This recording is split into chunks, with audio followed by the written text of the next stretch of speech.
What is up, Sexy Beast? Crazy Rabbit here, and today we're gonna be doing the top 5 best weapons to have in Black Ops 2 Zombies. That's excluding wonder weapons. So let's go ahead and get the shit started. So I have previously done the Black Ops 3 version of this, and if you want to check that out, go ahead and click on the link right now on screen. It'll take you straight to it. And I should also probably say that this list is my own opinion and is based off of how I play zombies. You might have a completely different list, which is totally fine. Everyone is allowed to have their own opinion unless your opinion differs from mine. Then you're just a Nazi and your opinion is irrelevant. So let's go ahead and get on to number 5. So taking the number 5 spot is going to be the LSAT, or the first. Get it? Haha. Last, first. Ha ha ha ha. So anywho, the LSAT is only available on Nuketown, Mob of the Dead, Cell Block. I guess if you want to count that, I kind of consider that Mob of the Dead as well. And it's also going to be a wall weapon in Buried. And if you can't get that jump perfectly timed, you're not going to be able to get it. So you better have some major hops. And it's also going to cost you 2,000 points, and I've made that mistake. For some reason, I always thought it cost 1,500, but it definitely costs 2,000. Make sure you have enough points, or you're just going to waste your jump. And the LSAT is such a good weapon, I'm pretty sure they just reskinned this and gave it the MG08 skin for Black Ops 3, because that's just how good this LSAT actually was. And if you guys saw my Black Ops 3 MG08 video on round 50, that thing did some work, and so will the LSAT. On high rounds, it's going to be able to take out a lot of zombies. It really does help that this thing carries a pretty decent amount of ammo. It's going to carry 100 in the magazine and 600 in stock. So when it comes to ammo, this thing is no slouch. And when it comes to damage, it's actually pretty good. I would say it's almost on par with like the AN94 and the Scar H and a bunch of other assault rifles. So really, when it comes to damage, it's not lacking in that department. The only thing I kind of hate about it is its speed. I'm not talking like fire rate or anything. I'm just talking like reload speed and how quick you actually move with this thing. That's a huge turnoff for me and kind of makes me shy away from this weapon later into the rounds. But on round 50, you will still be able to get a lot of kills. I would definitely say that this weapon for me is the best in like the 20s. You can kind of sit in a corner and camp, or really just kind of barely move around because you get that slow movement. And the LSAT's just going to be able to do a lot of work and take out a lot of zombies, get you a lot of points, so that way you can actually get the other weapons you need to get set up for high rounds. So the LSAT is a good beginner early round weapon to actually get you ready to be set up for high rounds. If that makes any sense at all, it probably doesn't. But I decided to put it at number 5 because it kicks ass even in later rounds, and it's just a really good weapon. Alright, and taking the number 4 spot is going to be the AN94, or an upgrade to the Actuated Neutralizer 94,000. Hey, I actually got that right. Go me. And this weapon is going to be available in Die Rise and Buried. I'm pretty sure those are the only 2 maps it's actually available in, and I believe it's a wall weapon in those maps. And the AN94 is actually a really good weapon. Even in multiplayer, it was actually really good. I always threw a silencer and a red dot sometimes, or a stock. It really all depended on how I was feeling that day. But I always had a silencer on this thing for some reason. I have no idea why. I just feel like the silencer made it like 20 times better. I don't know. I might have been crazy in that, but I always had a silencer on my AN94, and I was just like wrecking shit 24/7.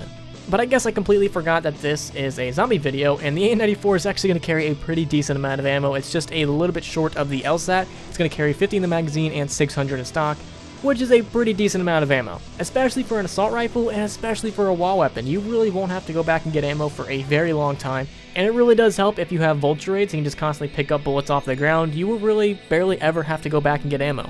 And even if you do, the AN94 isn't really located in the worst positions, especially in Buried, because you can kind of choose where you want it to go. And even in Die Rise, it's not in the worst possible location. There are some better ones, but it's not in the worst. So I didn't really know if I should put the AN94 here or the Scar H, and I ultimately decided the AN94 just because it's a wall weapon and you can constantly go back and get more ammo. The Scar H is a fantastic weapon on high rounds. I would say it's right there on par with this weapon, but you got to give it to the AN94. It is a wall weapon, and you basically have an infinite amount of ammo because with this weapon, you will definitely make the 4,500 points back to keep going back and getting more ammo. And on round 50, you're going to be able to get a lot of kills. When I first used this thing on round 50, it really did surprise me with how strong this thing actually was. It is a powerhouse weapon. I think it's going to be right there next to the LSAT in terms of strength. So it's a really good weapon. It's a wall weapon. You're going to be able to move fast with it, reload fast. To me personally, I just think it's a little bit of an upgrade from the LSAT. You're moving a little bit faster. It's a little bit easier to go back and get more ammo. So that's why I decided to put this thing at number 4. Alright, and taking number 3 spot is going to be the Executioner. Now, a lot of people might think I'm crazy because I really love the Executioner. I think it's a very underrated weapon. And just imagine if you actually upgraded this thing and it became dual wield. Oh my god, it would be fucking amazing. Like, just picture the dual wield marshals in Black Ops 2 because that's basically what this thing would be. So the Executioner, or the Voice of Justice, is available in the box in all maps besides Origins, sadly, and I think it would be really good in Origins. Just imagine using this thing against the Panzer. I feel like it would fuck that Panzer up. And this thing is going to be very powerful. I believe it is a one-shot up close to zombies till round 35, which is actually really good. And on round 50, I would say it's going to take you about 6 shots to actually start taking out some zombies. And really, if you just get them in a whole horde, start shooting into that horde, after a couple shots, you'll be taking out a lot of zombies before you know it. The only problem I have with this weapon is, one, if you're playing on console, it will kind of lag your game out when you get to higher rounds. I think I was originally using this on Nuketown for the first time I ever tried it on high rounds, and once I got to like the 40s, every time I used this thing, the game would just lag like absolute crazy, and it honestly got to the point where I was like terrified to use it because I didn't want my game to crash before I got to around 50. Ultimately, I was able to get to around 50 on Nuketown with this weapon, but it was terrifying. So that is why I'm showing you guys it on Buried right now on PC, a lot smoother. But when this thing is actually upgraded to the Voice of Justice, it's going to carry 5 in its magazine and 100 in stock. And for a pistol, that's actually really good in terms of ammo, especially when you look at a lot of other pistols we've had in zombies. That's pretty good. And the main reason I just love this weapon isn't because it kills a lot of zombies, but because it kills zombies quick. This is like my running around the map weapon. If I can't get the ray gun Mark II, I am completely fine with having this weapon. If I need to get rid of a zombie right in front of me real quick, this is my weapon for me. If I need to run around the map and do something, I'm running with this weapon out because I know if I'm about to get cornered by a couple zombies, I can easily take them all out with the Executioner. So that's why I have this weapon at number 3. It is very crucial for me, especially if I'm trying to do like an Easter egg or anything. I love having this weapon if I can't get the ray gun Mark II, so that's why I put it at number 3.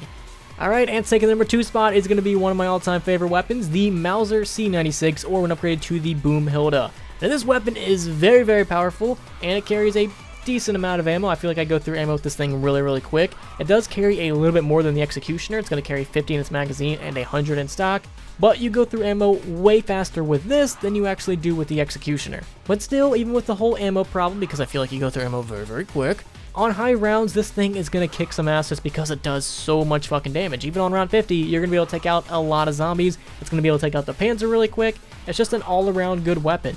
Now, similar to what I said with the Executioner, how this is like my running around the map weapon, this is what this weapon is. I don't really use it to kill zombies. I really use it for the boss zombie, or if I need to do something during the middle of a round. That's what the Boom Hilda is for. It's my save my ass weapon. It's not my progressing through rounds weapon. That's what the Wonder Weapon is actually for. It's my lick some ass and take some names weapon. That's really all I ever use it for. Sometimes if I'm running low on ammo, my ice staff or any of my other staffs, I'll try to use this to get a max ammo, but mainly what I keep it for is going to be the Panzer, or if I need to go do something. Or if you cannot get the Ray Gun Mark II on Origins, this is a fantastic substitute. You spawn with it, you can always dig it up. Getting the Mauser is very easy. All you have to do is pack punch it, and you basically have a mini Ray Gun Mark II. That's why this one is at number 2. Alright, and taking the number 1 spot, did you even have to guess, is going to be the SVU-AS, or the Shadowy Veil Utilizer. So this sniper rifle is a very good weapon, and in my opinion, is up there with the greats, like the Draken, and a lot of other weapons and zombies. This weapon stands at the top. Not just because it's very powerful, but because it's very powerful and it's a wall weapon, so you can constantly go back and get more and more ammo. Sadly, this weapon is only available in Die Rise and Buried, but it is actually available in a pretty decent location in Die Rise, and in Buried, you can kind of pick the spot, so of course you're going to put it in a naturally good one. So getting ammo is really never a concern, and I really don't ever feel like I run out of ammo too quick, because when you actually upgrade this thing, it's going to carry 12 in the magazine and 192 in stock, so I really don't ever feel like ammo is an actual problem. The only thing I kind of hate is that scope. I wish I could throw like iron sights on it or something, because sometimes that scope really does bother me, but you know, I can kind of deal with it because this thing does a lot of damage, has an insane headshot multiplier, and on round 50, it's going to be able to kick a lot of ass. Especially if you're playing on Buried and you get Vulture Raid, you kill a zombie, you get in that green smoke, pick up a couple bullets, kill a zombie, get in the green smoke, or green fart gas, whatever you want to call it, and just keep repeating that process, it'll actually work. It's not the best strategy, it's a little bit risky, but it will actually work. So that is why I definitely think the SVU is the best weapon in Black Ops 2 and almost one of the best weapons in Call of Duty Zombies history. It's a wall weapon, it's a sniper rifle, it's very powerful, it's semi-automatic, and it'll actually work later into the rounds. It's good at clearing 24 zombies, it's good at progressing through the rounds, it's good at saving your ass. This weapon just does it all and is definitely one of my favorite weapons, and I would definitely love to see it return.